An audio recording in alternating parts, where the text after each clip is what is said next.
Hello बच्चों, स्वागत है आप सभी का पांडेज एकेडमी में। उम्मीद करते हैं आप लोग सब एकदम फिट एंड फाइन होंगे।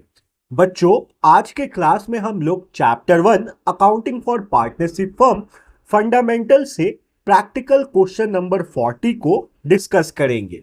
इस क्वेश्चन को करने के बाद बच्चों आप लोगों को पास्ट एडजस्टमेंट या फिर adjustment in a close account सीखने को मिलेगा। तो ये क्वेश्चन बहुत ज्यादा इंपॉर्टेंट है बच्चों।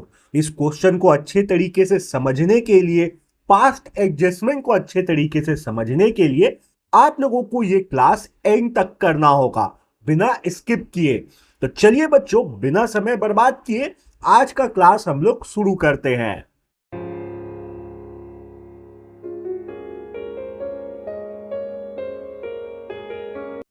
बच्चों, सबसे पहले क्वेश्चन को हम लोग अच्छे तरीके से रीड करेंगे। क्वेश्चन में जो भी इंफॉर्मेशन हम लोगों को प्रोवाइड कराया गया है उसको हम लोग बहुत डिटेल में समझेंगे। उसके बाद इस क्वेश्चन को हम लोग सॉल्व करेंगे। तो चलिए मैं क्वेश्चन रीड करता हूं और आप लोगों को क्वेश्चन समझाता हूं। आप लोग बहुत ध्यान से सुनिएगा और देखिएगा। After the accounts of partnership have been drawn up and the books closed off. जब पार्टनरशिप बिजनेस का अकाउंट बन गया, सारा अकाउंट बन गया, फॉर एग्जांपल ट्रायल बैलेंस बन चुका है, ट्रेडिंग अकाउंट बन चुका है, ठीक है, प्रॉफिट एंड लॉस अकाउंट बना दिया गया, profit and loss appropriation account बना दिया गया, पार्टनर्स कैपिटल अकाउंट बना दिया गया, बैलेंस शीट बना दिया गया और इन सबको क्लोज कर दिया गया। क्लोज कर दिया गया मतलब ईयर खत्म हो चुका है। It is discovered that interest on capital at the rate 8% per annum। ये जो P.A लिखा है बच्चों, इसका मतलब होता है per annum, as provided in the partnership agreement has been omitted to be recorded। ये अकाउंट्स क्लोज होने के बाद पता चला पार्टनर्स को या अकाउंटेंट को कि जो पार्टनरशिप एग्रीमेंट में मेंशन था ना कि हर एक पार्टनर को उनके कैपिटल पे 8% पर एनम के हिसाब से इंटरेस्ट मिलेगा, ये उस साल के अकाउंट में रिकॉर्ड ही नहीं हुआ। अकाउंटेंट इसको रिकॉर्ड करना भूल गया। Their capital accounts at the beginning of the year should as follow. जिस साल पार्टनरशिप बिजनेस में इंटरेस्ट ऑन कैपिटल को रिकॉर्ड करना भूल गया है अकाउंटेंट, उस साल का बिगिनिंग में जो पार्टनर्स का कैपिटल था वो हमें दे दिया गया है। ए का जो कैपिटल था वो 8 लाख रुपीस का था बच्चों, बी का जो कैपिटल था वो 4 लाख रुपीस का था और सी का जो कैपिटल था वो 3 लाख रुपीस का था। ये कब का कैपिटल था? ये उस साल का कैपिटल है जिस साल अकाउंटेंट इंटरेस्ट ऑन कैपिटल लिखना या रिकॉर्ड करना भूल चुका है। उस साल का ये कैपिटल दिया हुआ है, इसको आप लोग ध्यान में रखेंगे। Their profit sharing ratio was 2:1:1। A B C का जो प्रॉफिट शेयरिंग रेशियो था, अगर बिजनेस में प्रॉफिट हो या लॉस हो तो ए बी सी जिस रेशियो में उस प्रॉफिट और लॉस को बांटते थे बच्चों, वो 2:1:1 का था। Instant of altering the balance sheet, it is decided to pass necessary adjusting entry at the beginning of the next year। अब पार्टनर्स ये डिसाइड किए कि बैलेंस शीट को छेड़ने की बजाय जो साल में ये इंटरेस्ट ऑन कैपिटल रिकॉर्ड नहीं हुआ है उसका जो अगला साल है, उसका जो नेक्स्ट ईयर का शुरुआती डेट है, उस दिन पे एक एडजस्टिंग एंट्री बनाया जाए और इस गलती को रेक्टिफाई कर लिया जाए या इंटरेस्ट ऑन कैपिटल को रिकॉर्ड कर लिया जाए। You are required to give the necessary journal entry. आप लोगों को जो नेसेसरी जनरल एंट्री है वो जनरल एंट्री बनाना है। बच्चों, सॉल्यूशन बनाते वक्त सबसे पहले हम लोग इंटरेस्ट ऑन कैपिटल का कैलकुलेशन करेंगे।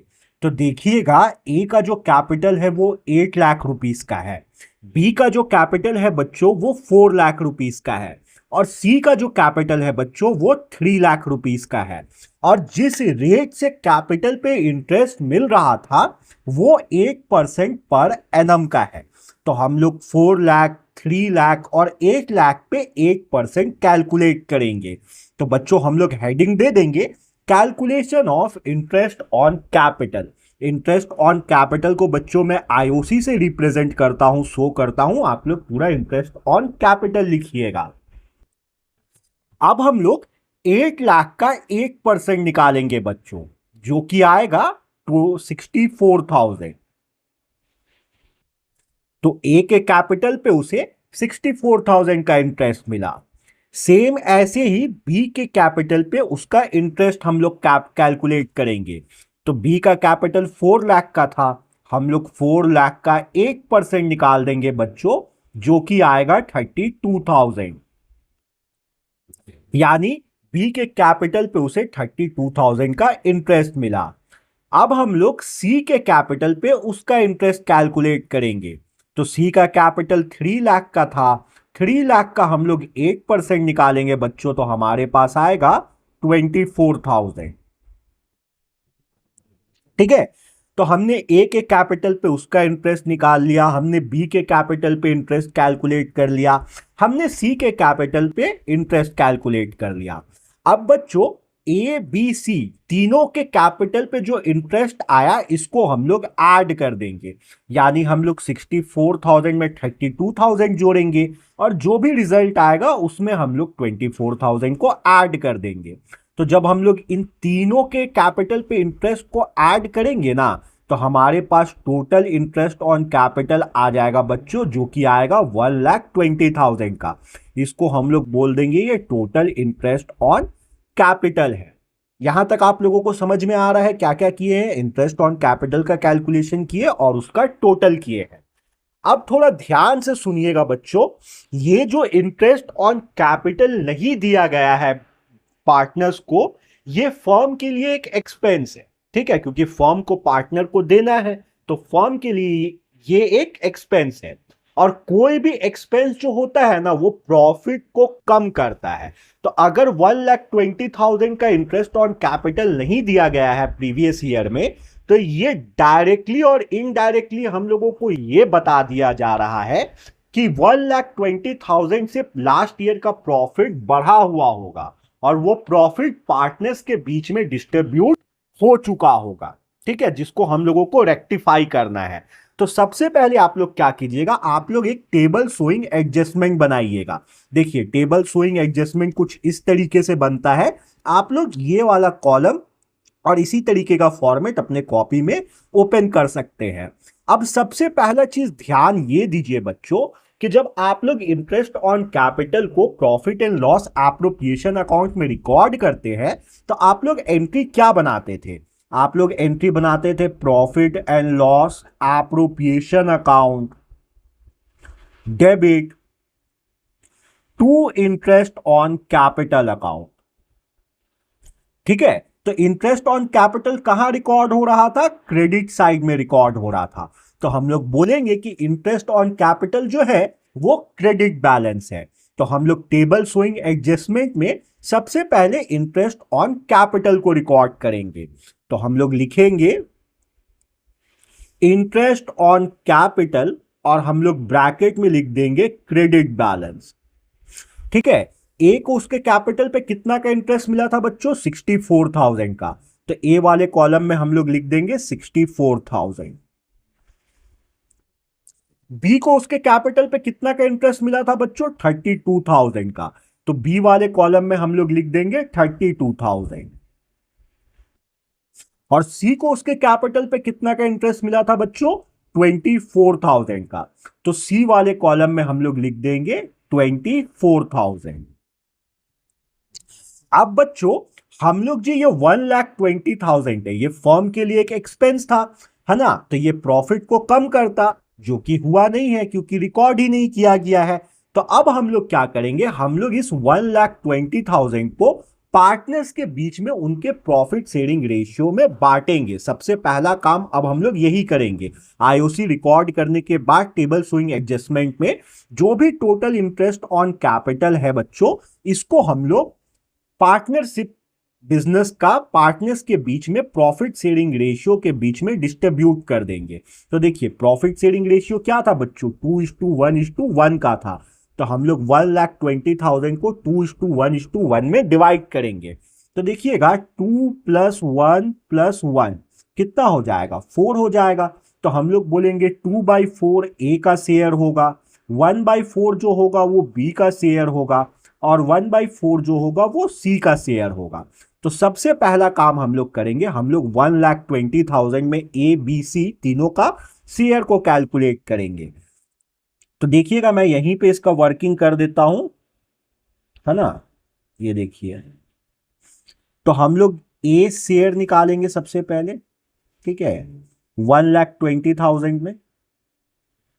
तो हम लोग 1,20,000 का इंटू कर देंगे 2/4 से।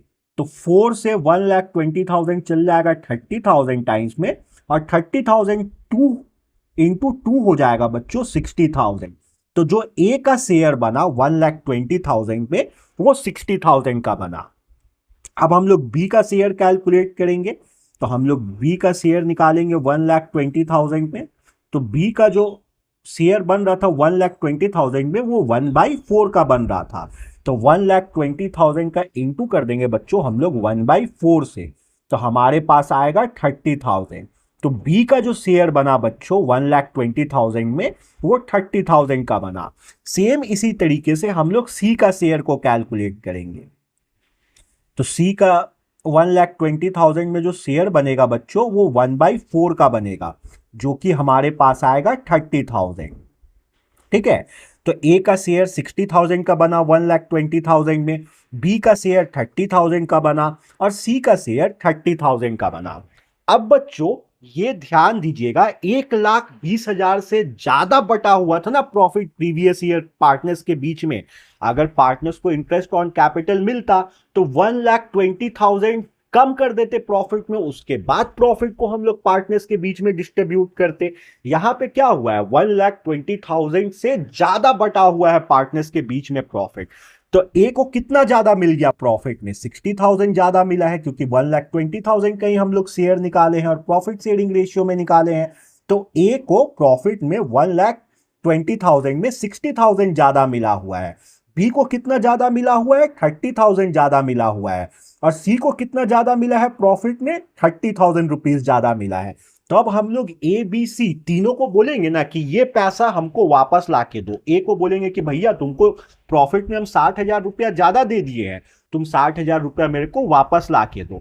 बी को भी सेम ही बात बोलेंगे कि 30,000 तुमको ज्यादा दे दिए हैं हम प्रॉफिट में, तुम मेरे को 30,000 वापस ला के दो। और सी को भी बोलेंगे कि 30,000 रुपया ज्यादा चल गया है प्रॉफिट में, तुम 30,000 रुपया मेरे को वापस ला के दो। तो ध्यान से देखिएगा, आप लोग जब पार्टनर्स को प्रॉफिट देते हैं तब आप लोग क्या एंट्री बनाते हैं, आप लोग एंट्री बनाते हैं profit and loss appropriation account debit to partners capital account, ठीक है, या पार्टनर्स करेंट अकाउंट। तो हम लोग यहां पे 3 पार्टनर है, तो हम लोग ये लिख सकते हैं A's capital account, B's capital account to C's capital account. यही एंट्री बनाओगे आप लोग, है ना। अब जब पार्टनर से हम लोग पैसा वापस ले रहे हैं, प्रॉफिट में से कुछ पैसा वापस ले रहे हैं, तब हम लोग क्या एंट्री बनाएंगे, हम लोग इस एंट्री का उल्टा एंट्री बना देंगे। हम लोग पार्टनर्स कैपिटल अकाउंट को डेबिट में लिख देंगे, हम लोग कुछ इस तरीके का एंट्री बनाएंगे, to A's capital account debit, B's capital account debit, C's capital account debit to profit and loss appropriation account. ठीक है, हम लोग ये वाला एंट्री बनाएंगे। तो यहां पे पार्टनर्स का जो कैपिटल अकाउंट हुआ वो क्या हो गया बच्चों, डेबिट में आया। तो हम लोग अब जो टेबल स्विंग एडजस्टमेंट में एंट्री बनाएंगे इस 1,20,000 के लिए, उसको हम लोग बोलेंगे कि वो डेबिट बैलेंस है। और इसके लिए हम लोग एंट्री बनाएंगे बच्चों division of 1,20,000 in profit sharing ratio. Profit sharing ratio को मैं पीएसआर से शो कर रहा हूं, आप लोग पूरा प्रॉफिट शेयरिंग रेशियो लिखोगे। और ये जो होगा बच्चों ये डेबिट बैलेंस होगा। डेबिट बैलेंस क्यों होगा मैंने आपको एक्सप्लेन किया, क्योंकि इतना पैसा प्रॉफिट में हम लोग ज्यादा दे चुके हैं, अब पार्टनर्स को हम लोग बोलेंगे वापस ला के देने। तो ए का कितना शेयर बना 1,20,000 में, 60,000 का शेयर बना। तो हम लोग ए वाले कॉलम में लिख लेंगे 60,000। बी का कितना शेयर बना था बच्चों 1,20,000 में 30,000 का, तो बी वाले कॉलम में हम लोग लिख लेंगे 30,000। और सी का कितना शेयर बना था 1,20,000 में 30,000 का, तो सी वाले कॉलम में हम लोग लिख लेंगे 30,000।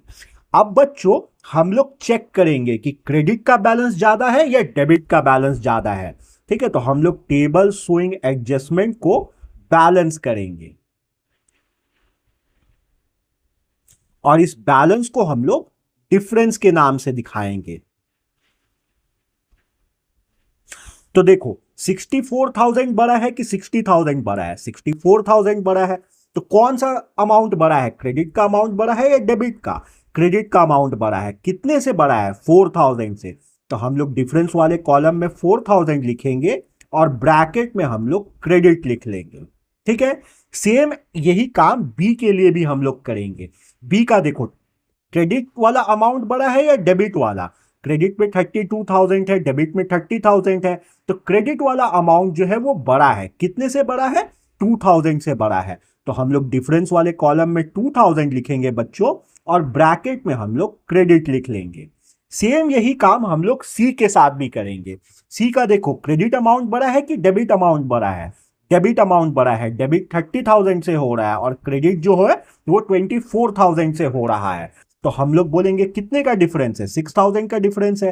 तो हम लोग सी के डिफरेंस वाले कॉलम में 6,000 लिखेंगे और कौन सा अमाउंट बड़ा था, डेबिट वाला अमाउंट बड़ा था या क्रेडिट वाला? डेबिट वाला अमाउंट बड़ा था, तो ब्रैकेट में हम लोग डीआर लिख लेंगे। ये लिखना बहुत जरूरी है बच्चों, क्योंकि इसी के बेसिस पे अब एंट्री बनेगा। तो ये चीज को याद रखोगे आप लोग, है ना। अब हम लोग एंट्री बनाने चलते हैं। तो देखो जनरल एंट्री का हम लोग कुछ फॉर्मेट खोल देंगे। यहां कोई डेट नहीं दिया है, तो डेट वाला कॉलम को आप लोग एज इट इज छोड़ दीजिएगा। अब आप लोग ध्यान दीजिए किस किस का बैलेंस जो है वो डेबिट बैलेंस आ रहा है और किस किस का बैलेंस जो है वो क्रेडिट बैलेंस आ रहा। तो सिर्फ सी का जो है वो डेबिट बैलेंस आया है, बी और ए का क्रेडिट बैलेंस आ रहा है। ठीक है, आप लोगों को क्या देखना है फिर से एक बार समझ लीजिए। ये डिफरेंस वाला कॉलम देखता है ना। ये डिफरेंस वाला कॉलम में सिर्फ सी का जो है वो डेबिट बैलेंस आ रहा है, बाकी ए और बी का क्रेडिट बैलेंस आ रहा है। तो आप लोग क्या कीजिएगा, आप लोग सी का कैपिटल अकाउंट को डेबिट में लिखिएगा। आप लोग लिखिएगा सीज कैपिटल अकाउंट डीआर। कितने से? 6,000 से। 6,000 से क्यों लिखे हैं बच्चों? क्योंकि देखिए यहां पे 6,000 का बैलेंस हम लोगों को शो हो रहा था डेबिट में। ए और बी दोनों का क्रेडिट बैलेंस शो हो रहा है डिफरेंस वाले कॉलम में, ए का 4,000 से और बी का 2,000 से। तो हम लोग ए के कैपिटल अकाउंट को क्रेडिट कर देंगे to A's capital account, to B's capital account. A का कितने से शो हो रहा था बच्चों क्रेडिट बैलेंस डिफरेंस वाले कॉलम में? 4,000 से। और बी का कितने से शो हो रहा था? 2,000 से। तो ए वाले कॉलम में हम लोग क्रेडिट साइड लिख देंगे 4,000 और बी वाले कॉलम में हम लोग क्रेडिट साइड लिख देंगे 2,000। तो ये एडजस्टिंग एंट्री बनके तैयार हो गया बच्चों। अब हम लोग इसका नरेशन दे देंगे। नरेशन होगा बच्चों being adjustment in respect of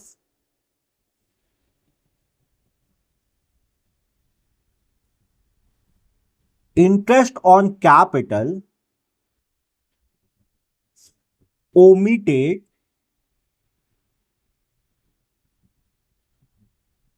in previous year।